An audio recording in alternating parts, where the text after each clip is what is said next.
कि नहीं है?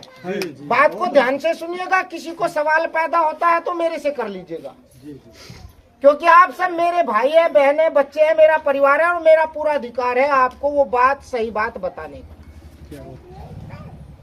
तो अब बात आती है बाबा साहब पर। सब लोग कहते हैं मैं अम्बेडकरवादी हूँ, हर आदमी कह रहा कि मैं अम्बेडकरवादी हूँ, लेकिन आप अम्बेडकरवाद की पहचान कैसे करेंगे?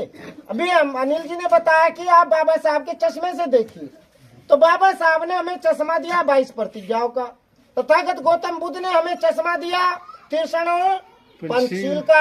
यदि हम उस चश्मे से देखते हैं तो हमें तीक्ष्ण पंचशील में सब फेल नजर आते हैं। यदि हम बाबा साहब के सपने से देखते हैं तो हमें 22 प्रतिज्ञाओं में से सब फेल नजर आते हैं। उनको 0 या 1 नंबर मिलता है, तो 0 या 1 नंबर लेने वाला व्यक्ति को आप अम्बेडकरवादी कैसे कह देंगे? कक्षा में पास होता है 33% से, और 33% लाने वाले को क्वालिफाई करता है, टॉपर नहीं कहते। टॉपर तब होगा जब 20 में से 20 लाएंगे, 22 में से 22 लाएंगे। आपके पास तो 22 में से 1 भी नहीं है, आप कैसे अम्बेडकरवादी हो सकते हैं?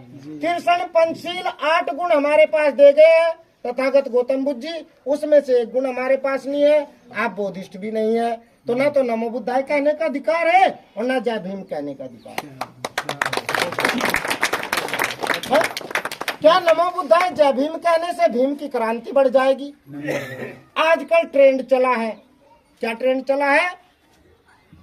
Bhim army. What is the Bhim army? क्या है भीम आर्मी?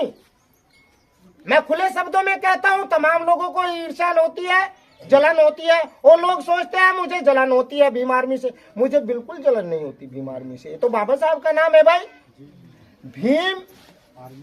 बाबा Saheb doctor B R Ambedkar, army उनकी सेना।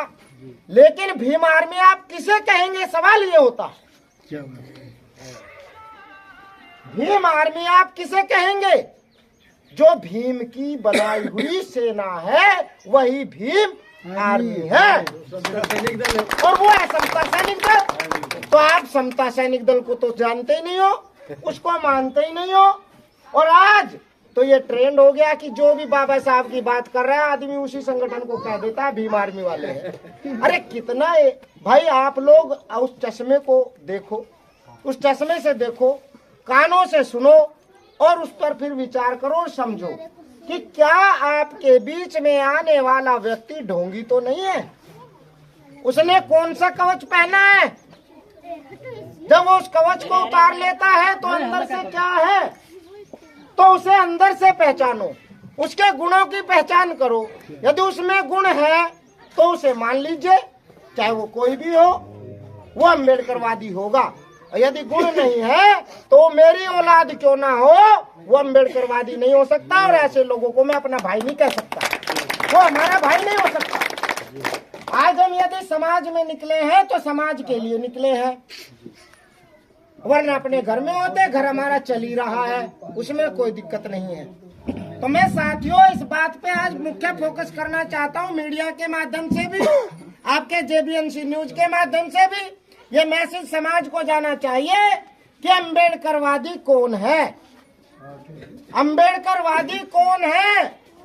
अम्बेडकरवादी वह है जो बाबा साहब डॉक्टर BR अम्बेडकर जी के बनाए हुए संविधान, बाबा साहब डॉक्टर BR अम्बेडकर जी की बनाई हुई सेना, समता सैनिक दल, बाबा साहब डॉक्टर BR अम्बेडकर जी की बनाई बौद्धिस्ट विचारधारा एक संस्था, Bauddha Mahasabha, Bauddha Mahasabha, the Buddhist society of India, the people's party of India, ये सब बाबा साहब डॉक्टर BR अम्बेडकर जी ने बनाया। और जब बनाया तो समाज को बहुत कुछ दिया। इस देश से हमें पानी पीने का अधिकार नहीं था, समता समानता बराबर में बैठने का अधिकार नहीं था, प्रकृति की वस्तुओं को उपभोग करने का भी अधिकार नहीं था, उसको भी हमसे छीना था। तो वो अधिकार आज जो लोग कहते हैं समता सैनिक दल का विरोध करे या भारतीय बौद्ध महासभा का विरोध करे, तो साक्षात वो बाबा साहब डॉक्टर बी.आर. अम्बेडकर जी का विरोध है। 2 मिनट के बाद क्या आप इस बात से सहमत है? सहमत है। आप लोग सहमत है इस बात से? सहमत है। बहुत अच्छे। ये और होना चाहिए और आपको इस पे काम करना चाहिए। करेंगे। मैं तो भाई समता सैनिक दल के लिए आया हूँ, बाबा साहब डॉक्टर बी.आर. अम्बेडकर जी के विचारों के लिए आया हूँ। उन पर कट्टरता से बात करूंगा और कट्टरता के साथ अपने सैनिकों को लेके चलूंगा। ये हमारा उद्देश्य है। यदि आप अपने बाप की सच्ची और